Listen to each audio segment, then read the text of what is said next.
ലോകം ഏറെ ആശങ്കയോടെ ഉറ്റുനോക്കിയിരുന്ന പശ്ചിമേഷ്യൻ സംഘർഷത്തിൽ നിന്ന് ഒടുവിൽ ഒരു ആശ്വാസ വാർത്തയാണ് പുറത്തുവരുന്നത്. മാസങ്ങളായി തുടരുന്ന സംഘർഷാന്തരീക്ഷത്തിന് വിരാമമിട്ടുകൊണ്ട് അമേരിക്കയും ഇറാനും തമ്മിലുള്ള പോരാട്ടത്തിൽ വലിയൊരു അയവ് വന്നിരിക്കുന്നു. ഇന്നലെയും ഇറാനു നേരെ അമേരിക്കൻ ആക്രമണങ്ങളൊന്നും ഉണ്ടായിട്ടില്ല.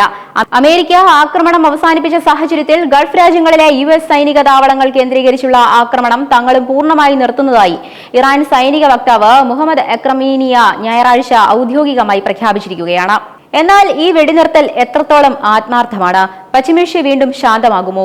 അതോ ഇത് മറ്റൊരു വലിയ കൊടുങ്കാറ്റിന് മുന്നോടിയായുള്ള നിശബ്ദത മാത്രമാണോ? നമ്മൾ ഇന്ന് പരിശോധിക്കുന്നത് ഈ നിർണായക വിഷയത്തിന്റെ സമഗ്രമായ വിശകലനമാണ്. കഴിഞ്ഞ ജൂൺ 17-നാണ് ഇരു രാജ്യങ്ങളും തമ്മിൽ പ്രാബല്യത്തിൽ വന്ന ഒരു സമാധാന കരാർ ഒപ്പുവെക്കപ്പെട്ടത്. എന്നാൽ ഈ സമാധാന കരാർ കാറ്റിൽ പറത്തിക്കൊണ്ടാണ് തുടർച്ചയായ 13 ദിവസങ്ങളോളം അമേരിക്ക ഇറാനുമേൽ ശക്തമായ ആക്രമണങ്ങൾ അഴിച്ചുവിട്ടത്.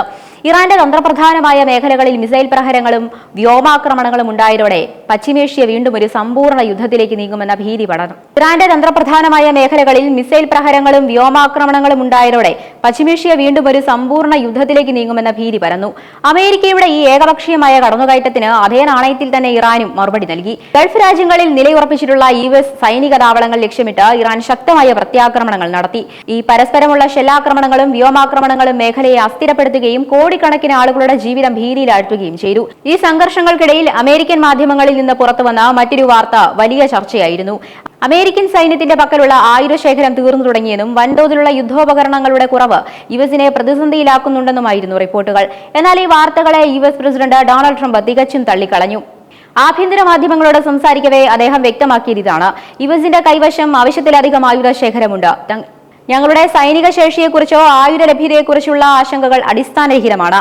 എന്നിരുന്നാലും ആയുധങ്ങളുടെ ലഭ്യതയെക്കുറിച്ചുള്ള തർക്കങ്ങൾ നിലനിൽക്കുമ്പോൾ തന്നെ ഇരു രാജ്യങ്ങളും തമ്മിലുള്ള നയതന്ത്ര ചർച്ചകൾക്കുള്ള വാതിലുകൾ പൂർണ്ണമായും അടഞ്ഞിട്ടില്ല എന്നാണ് പുറത്തുവരുന്ന വിവരങ്ങൾ സൂചിപ്പിക്കുന്നത്.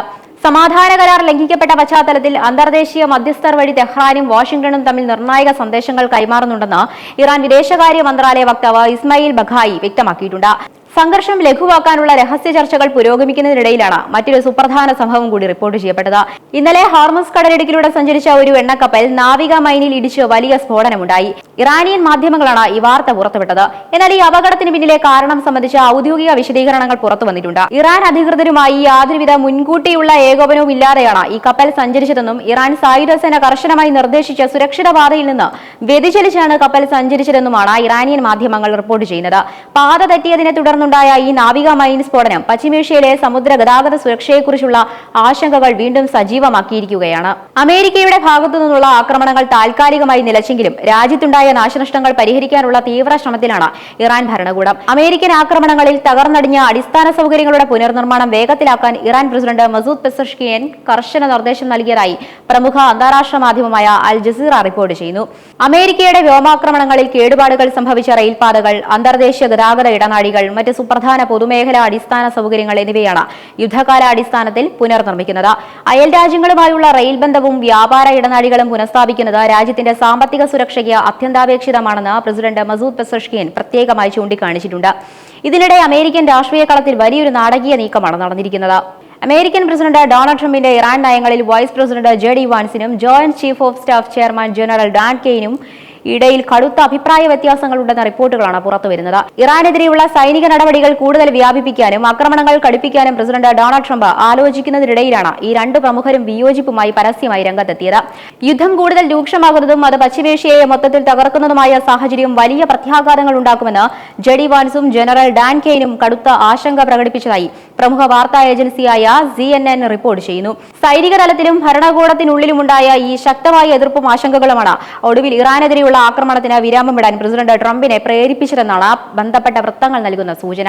എന്തായാലും നീണ്ട ദിവസങ്ങളുടെ ആശങ്കകൾക്കൊടുവിൽ പശ്ചിമേഷ്യയിൽ തോക്കുകളുടെ ശബ്ദം നിലച്ചിരിക്കുന്നു എന്നത് ആശ്വാസകരമാണ്.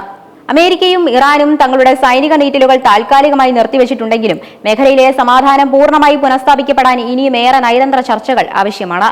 ഹോർമുസ് കടലിടുക്കിലെ അപകടങ്ങളും അടിയന്തര പുനർനിർമ്മാണ പ്രവർത്തനങ്ങളും വ്യക്തമാക്കുന്നത് ഈ സമാധാനം വളരെ സൂക്ഷ്മമായി കൈകാര്യം ചെയ്യപ്പെടേണ്ട ഒന്നാണെന്നാണ്. പ്രസിഡന്റ് ട്രംപിന്റെ നയങ്ങളിൽ വൈസ് പ്രസിഡന്റും സൈനിക നേതൃത്വവും പ്രകടിപ്പിച്ച വിയോജിപ്പുകളും അന്താരാഷ്ട്ര മധ്യസ്ഥർ വഴി തുടരുന്ന രഹസ്യ ചർച്ചകളും ഈ പ്രതിസന്ധിയുടെ ഭാവി എങ്ങനെയെന്ന് നിർണ്ണയിക്കുന്നതിൽ നിർണായകമാകും. പശ്ചിമേഷ്യയിലെ ഈ പുതിയ രാഷ്ട്രീയ സമവാക്യങ്ങൾ ആഗോള സമ്പദ്വ്യവസ്ഥയെയും എണ്ണ വിപണിയെയും എങ്ങനെ സ്വാധീനിക്കുമെന്നതും ലോകം അതീവ ശ്രദ്ധയോടെയാണ് ഉറ്റുനോക്കുന്നത്.